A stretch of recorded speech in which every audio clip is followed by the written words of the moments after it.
Hi friends, ಎಲ್ರಿಗೂ ನಮಸ್ಕಾರ. ಇವತ್ತು ನಮ್ಮ ಕೆರೆಯನ್ನು ತೋರ್ಸೋಕೆ ನಿಮ್ಗೆ ಬಂದಿದ್ದೀನಿ. ಅದಕ್ಕೂ ಮುಂಚೆ ಬಸವಣ್ಣವ್ರದ್ದು ಒಂದು ವಚನ ನೆನಪು ಬಂತು.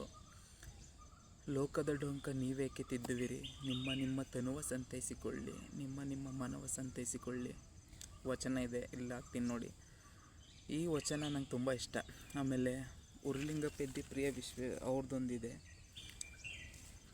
ಕೆಲವೊಮ್ಮೆ ಬಲ್ಲವರಿಂದ ಕಲಿತು, ಕೆಲವೊಮ್ಮೆ ಶಾಸ್ತ್ರಗಳನ್ನು ಕೇಳುತ್ತಂ, ಕೆಲವೊಮ್ಮೆ ಸುಜ್ಞಾನದಿ ಅರಿಯಲು, ಕೆಲವೊಮ್ಮೆ ಸ್ವಂತ ಅನುಭವದಿಂದ ಅರಿಯಲು ಹಲವು ಹಳ್ಳಗಳು ಸೇರಿ ಸಮುದ್ರ ಪೈ ಹರಹರ ಚೆನ್ನ ಸೋಮೇಶ್ವರ ಅಂತ ಇದೆ ನೋಡಿ.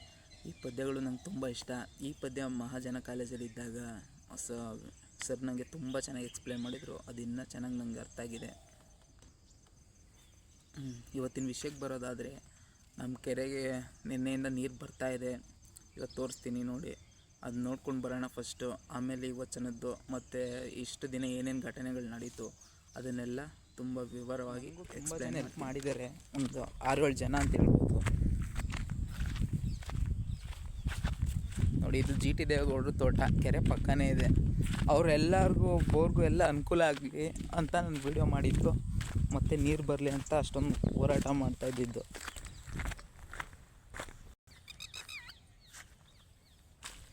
ನೀರು ಬರ್ತಾಯಿದೆ, ಬರಬೇಕು, ಇನ್ನೂ ಒಂದು ತಿಂಗಳು ಬೇಕು.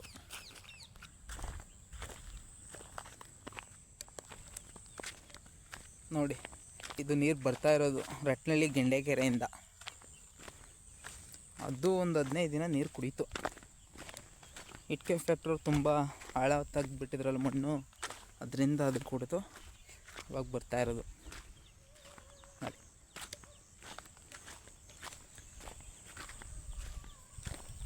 ಸತತವಾಗಿ ಒಂದು ತಿಂಗಳು ಕೊಟ್ಟರೆ ನಮ್ಮ ಕೆರೆ ನೀರು ತುಂಬಿಡ್ತದೆ.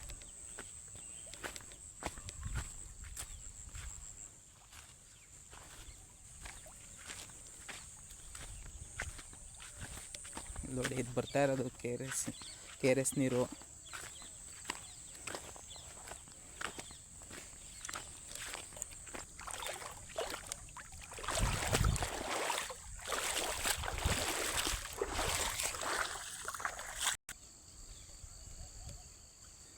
ನೋಡಿ ಎಷ್ಟು ಚೆನ್ನಾಗಿ ಬರ್ತಾ ಇದೆ ಅಂತ ನೀರು.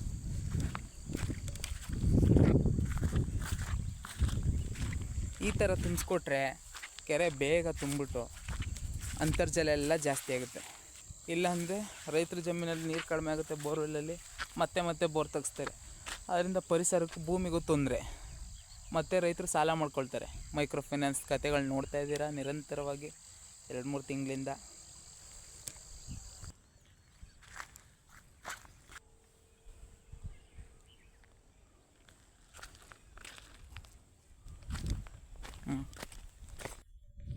ನೋಡಿ, ಇಲ್ಲೆಲ್ಲ ಮಣ್ಣು ತಗೊಳ್ತಾ ಇದ್ರಲ್ಲ, ಇದೆಲ್ಲ ಫುಲ್ ನೀರು ಬಂದುಬಿಟ್ಟಿದೆ. ಪಾಪ ಚೈನ್ ಮೇಲೆ ಅವ್ರು ಮಣ್ಣು ತೆಗಿಯೋಕ್ಕಾಗಲ್ಲ. ಇನ್ನು ಮುಂದಿನ ವರ್ಷನೇ. ದಯವಿಟ್ಟು ಯಾರೂ ಬೇಜಾರು ಮಾಡ್ಕೊಬೇಡಿ. ಇದು ಬೇಸಿಗೆ ಟೈಮು, ಅದಕ್ಕೆ ನೀರು ಬಿಡಲಿ ಅಂತ ನಾನು ಅಲ್ಲೆಲ್ಲ ಸ್ವಲ್ಪ ಓಡಾಡಿದೆ. ಆಮೇಲೆ ನನಗೇನಾದರೂ ಮಾಡಬೇಕು ಅಂತ ಯಾರೂ ಪ್ರಯತ್ನ ಪಡಬೇಡಿ. ಎಲ್ಲ ರೈತರಿಗೂ ಒಳ್ಳೆಯದಾಗಲಿ ಅಂತ ಮಾಡಿದ್ದು. ಮನಸ್ಸಲ್ಲಿ ಇಟ್ಕೊಳ್ಳಿ ಸ್ವಲ್ಪ. ಓಕೆ. ಅಯ್ಯೋ, ನಮ್ಮ ಮಣ್ಣು ಬೇಕಿತ್ತು, ಈ ಥರ ಮಾಡ್ಬಿಟ್ನಲ್ಲಪ್ಪ ಅಂತ ದ್ವೇಷ ಮಾಡೋಕ್ಕೆ ಹೋಗ್ಬೇಡಿ. ಫಸ್ಟು ರೈತರು ಚೆನ್ನಾಗಿದೆ, ಎಲ್ರಿಗೂ ಊಟ, ಇಲ್ಲಾಂದರೆ ಕಷ್ಟ. ಅನ್ನತೋ ಪ್ರಾಣ, ಪ್ರಾಣತೋ ಪರಾಕ್ರಮ ಅಂತ.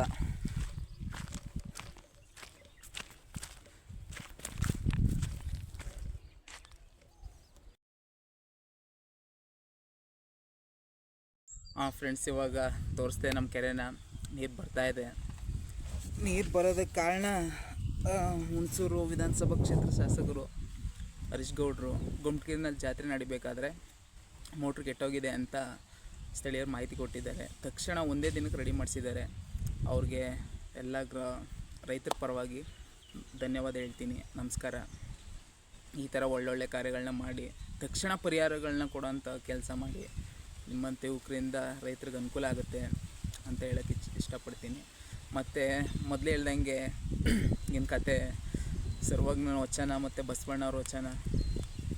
ನನಗೆ ಏನಕ್ಕಪ್ಪ ಈ ಕೆರೆ ಬಗ್ಗೆ ತುಂಬ ಆಸಕ್ತಿ ಅಂದರೆ, ಇಷ್ಟ, ಪ್ರೀತಿ ಅಂತ ಅಂದರೆ, ಕೆರೆ ಭಾಳ ವಿಶಾಲವಾದ ದೊಡ್ಡದು ಕೆರೆ ಇದು. ಆದರೆ ಕೆರೆ ನೀರು ತುಂಬಿದ್ರೆ ಎಲ್ಲ ರೈತರಿಗೂ ಅನುಕೂಲ ಆಗುತ್ತೆ. ಭೂಮಿನಲ್ಲಿ ಏನು ಅಂತರ್ಜಲ ಬತ್ತೋಗಿದೆ ಆ ಅಂತರ್ಜಲ ಅಭಿವೃದ್ಧಿ ಆಗಿ ಎಲ್ಲ ರೈತರಿಗೂ ಬೋರಲ್ಲಿ ನೀರು ಸಪ್ಲೈ ಆಗಿ ಅವರು ಹೆಚ್ಚಿನ ಬೆಳೆಗಳನ್ನ ಬೆಳೀತಾರೆ. ಇದರಿಂದ ದೇಶದ ಆರ್ಥಿಕತೆ ಚೆನ್ನಾಗಿ ಬೆಳವಣಿಗೆ ಆಗುತ್ತೆ ಮತ್ತು ಎಲ್ಲರೂ ನೆಮ್ಮದಿಯಾಗಿ ಜೀವನ ಮಾಡ್ಬೋದು, ಎಲ್ರಿಗೂ ಉದ್ಯೋಗ ಸಿಗುತ್ತೆ.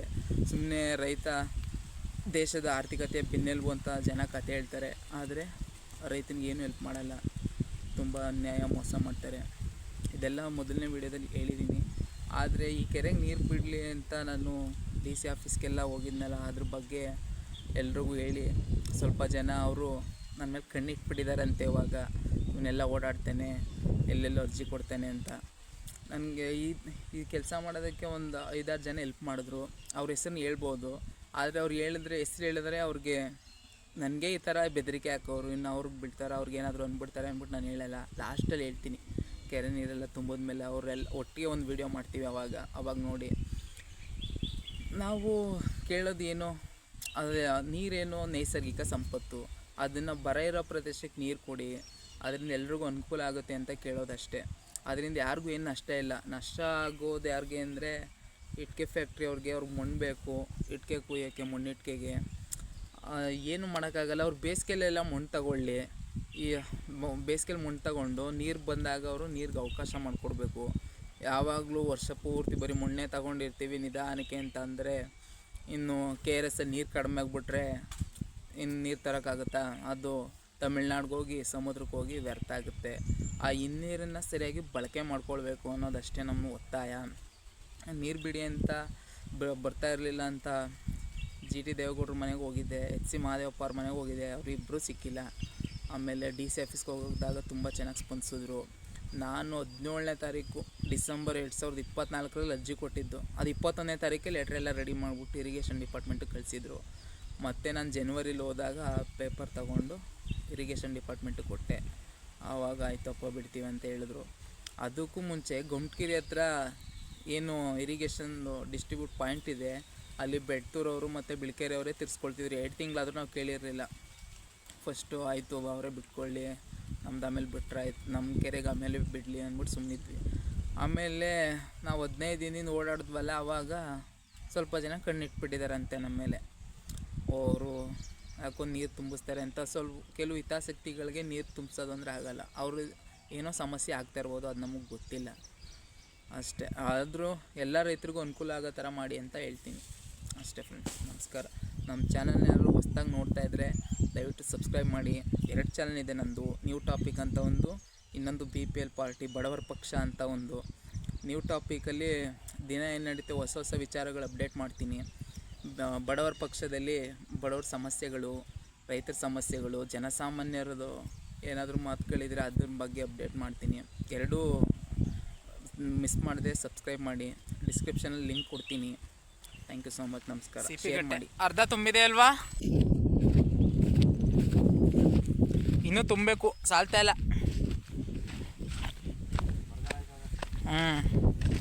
ಭರ್ತಿ ಆಗ್ಬಿಟ್ರೆ ಅಂತರ್ಜಲ ಎಲ್ಲ ಜಾಸ್ತಿ ಆಯ್ತದೆ.